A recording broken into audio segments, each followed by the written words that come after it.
Growing Youth Work project, co-funded by the European Union. Welcome to part 3 of Module 1.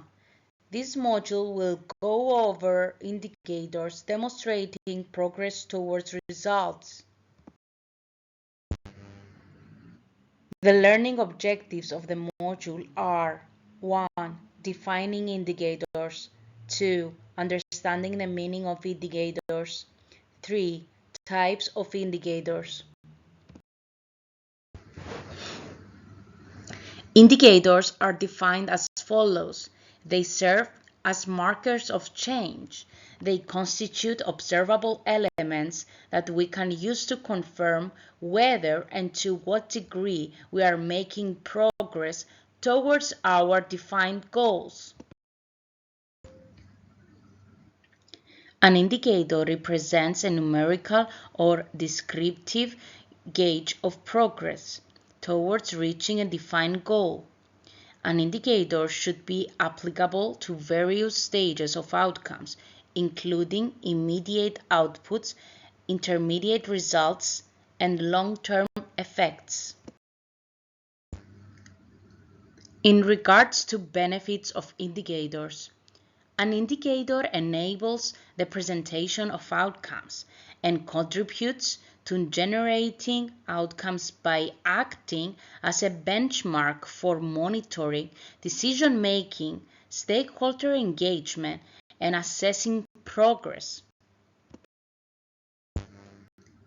Indicators can help with assessing progress and achievements, also determining the alignment between the project's activities, outputs, and goals. In addition, indicators can help with guaranteeing transparency and responsibility to all involved parties by showcasing advancement. Also, evaluating the performance of the project and its personnel. Indicators should share the following features.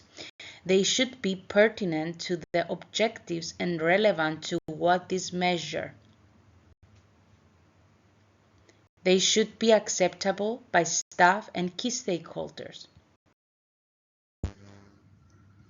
They should also be easily interpreted, easily monitored via low-budget data collection, and they should also be resistant to manipulation. The acronym RACER stands for Relevant, Accepted, Credible, Relatively Easy to Monitor, and Robust Against Manipulation. This could help with remembering the vital characteristics of indicators. To evaluate advancement toward outcomes, indicators are needed. The United Nations Development Programme employs 3 distinctive indicator categories. For example, results indicators. These are used within the results-based management framework. The 3 types of indicators are situational, outcome, and output. Situational impact indicators offer a comprehensive overview of whether the meaningful developmental transformations the organization is concerned with are in fact taking place. Impact indicators and situational indicators are essentially synonymous, with the former possibly being more specific and the latter more general in nature. Examples of situational indicators include the United Nations Development Programme, initiated development indicators such as the Human Development Index, and the Human Poverty Index. Outcome indicators evaluate advancement in relation to defined results. Examples of outcome indicators adapted from the Strategic Results Framework include estimated quantity and percentage of individuals with Internet connectivity broken down by gender. Also, the presence of domestic laws and initiatives fostering a supportive setting for women's non-governmental organizations.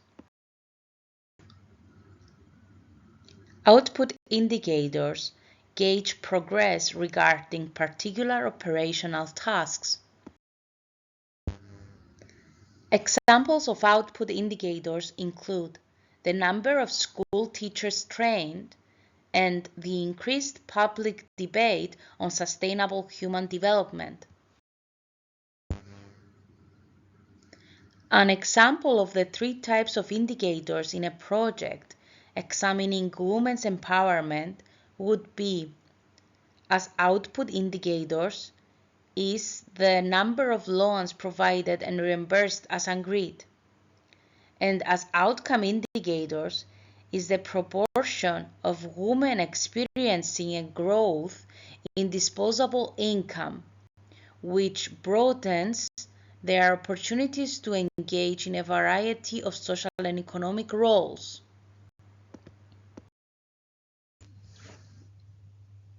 For impact indicators, it will be the enhanced economic authority, decision-making, and social standing in comparison with men. Indicators encompass different forms of cues, that is, how the indicators are presented. These include figures and rating systems. A cue also involves a range of observations presented. Indicators can be used to convey either qualitative or quantitative data. Examples of qualitative or categorical indicators include using a yes or no scale. For example, participants attended or did not attend the training workshop. This is an outcome indicator. Using categories such as high, medium, or low. For example, level of training, high or medium or low. This is an outcome indicator. A real-life qualitative example is in an Erasmus Plus funded project aiming to foster the development and validation of a well-being learning environment in adult staff and learners. More specifically, the skills and knowledge acquired upon completion of pilot training workshops, and the trainer assessment of the wellness tools, as well as feedback from final conferences. In addition, the evaluation reports from all partners on the organizational and financial management of the project, and the registered and active users of the platform and forum.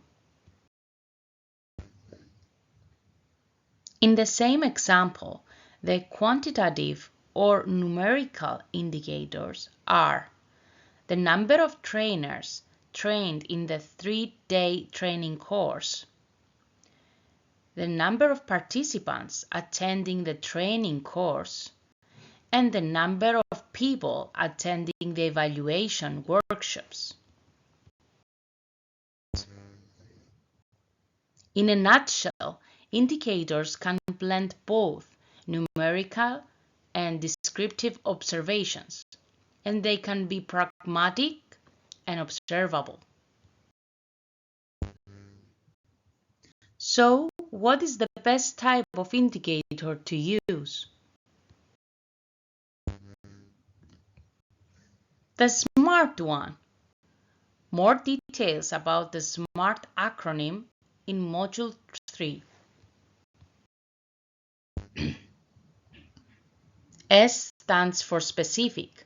For example, the number of migrant women who had access to prenatal care in the last trimester in the host country. M stands for measurable. For example, the percentage increase in the number of unemployed young individuals who attended a career accelerator program. A stands for achievable. For example, an increase in the number of small-medium enterprises in the tourism sector who have started implementing ecotourism practices. R stands for relevant.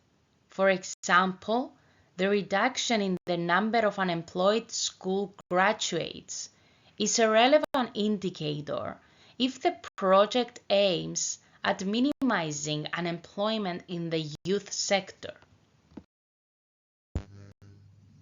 T stands for time-bound.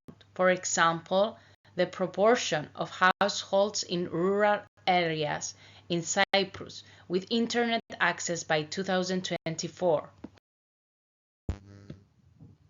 Another SMART example is in a project that aims to enhance the literacy skills of migrant children, a SMART indicator might be the proportion of children who can read at grade level upon completion of the project.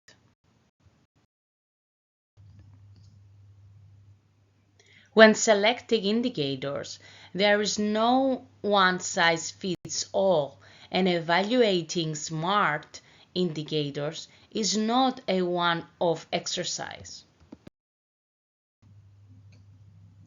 It needs to be a frequent evaluation of these, ensuring that these align with the project's objectives throughout the project's lifecycle. One should consider referring to standard indicators or frameworks, such as the Sustainable Development Goals or the Organization for Economic Cooperation and Development Assistance Committee criteria. Finally, as a takeaway message, indicators measure the progress of a project and are vital for effective monitoring and evaluation. These need to be SMART and align with the project's aims and overall objectives. Additionally, they should align with the project's key results. Both qualitative and quantitative indicators are crucial, and they need to be periodically reviewed. Growing Youth Work project is funded by the European Union. Views and opinions expressed are, however, those of the authors only and do not necessarily reflect those of the European Union or the European Education and Culture Executive Agency. Neither the European Union nor the European Education and Culture Executive Agency can be held responsible for them. Following this presentation, a questionnaire will be presented. Each multiple-choice question has 4 possible answers. The correct answer will be presented in the next slide of each question. Good luck! Question 1. How are indicators defined in the presentation? A. Predictions of future outcomes. B. Observable elements serving as markers of change. C. Random elements with no specific purpose. D. Definitions of project goals. Correct answer. B. Observable elements serving as markers of change.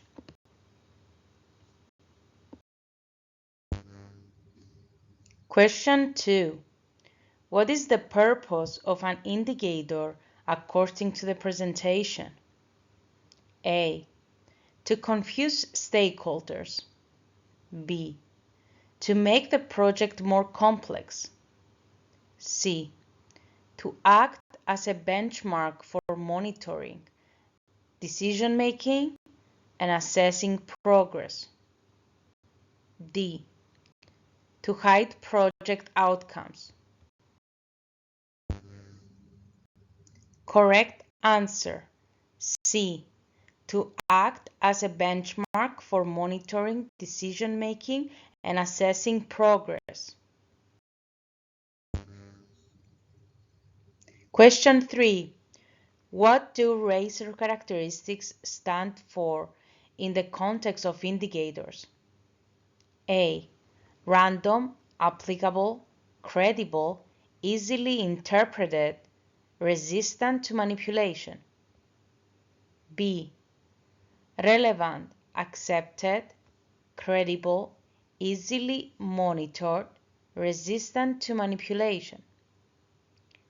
C. Rigorous, applicable, credible, easily monitored, resistant to manipulation. D. Random, acceptable, clear, easily monitored, resistant to manipulation. Correct answer. B. Relevant, accepted, credible, easily monitored, resistant to manipulation. Question 4. What does the United Nations Development Programme use 3 distinctive indicator categories for in results-based management? A. Project initiation. B. Project completion. C. Evaluating advancement toward outcomes. D. Assessing stakeholder engagement. Correct answer. C. Evaluating advancement toward outcomes. Question 5. What do situational impact indicators provide? A. A detailed breakdown of project activities. B. An overview of developmental transformations. C. A comprehensive analysis of output indicators. D. A summary of all key stakeholders. Correct answer. B. An overview of developmental transformations. Question 6. What do qualitative or categorical indicators convey? A. Numerical data only. B. Descriptive observations only. C. Both qualitative and quantitative data. D. No specific information. Correct answer. C. Both qualitative and quantitative data. Question 7. What does SMART stand for in the context of indicators? A. Simple, managed, achievable, repeated, timely. B. Specific, measurable, achievable, relevant, time-bound. C. Strategic, managed, applicable, resilient, transparent. D. Simple, meaningful, acceptable, robust, timely. Correct answer B. Specific, measurable, achievable, relevant, time-bound. Question 8. According to the presentation, when should the evaluation of SMART indicators occur? A. Only at project initiation. B. Only at project completion. C. Periodically throughout the project's life cycle. D. No evaluation is necessary. Correct answer C. Periodically throughout the project's life cycle. Question 9. What is emphasized as a takeaway message about indicators in the presentation? A. Indicators are irrelevant for project monitoring. B. Indicators are only needed at project initiation. C. Indicators measure the progress of a project and are vital for effective monitoring and evaluation. D. Indicators are only useful for quantitative data. Correct answer C. Indicators measure the progress of a project and are vital for effective monitoring and evaluation. Question 10. What is the role of outcome indicators? A. Providing a comprehensive overview. B. Evaluating advancement toward defined results. C. Enhancing digital skills. D. None of the above.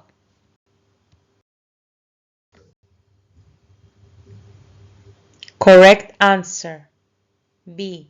Evaluating advancement toward defined results. Thank you for your time.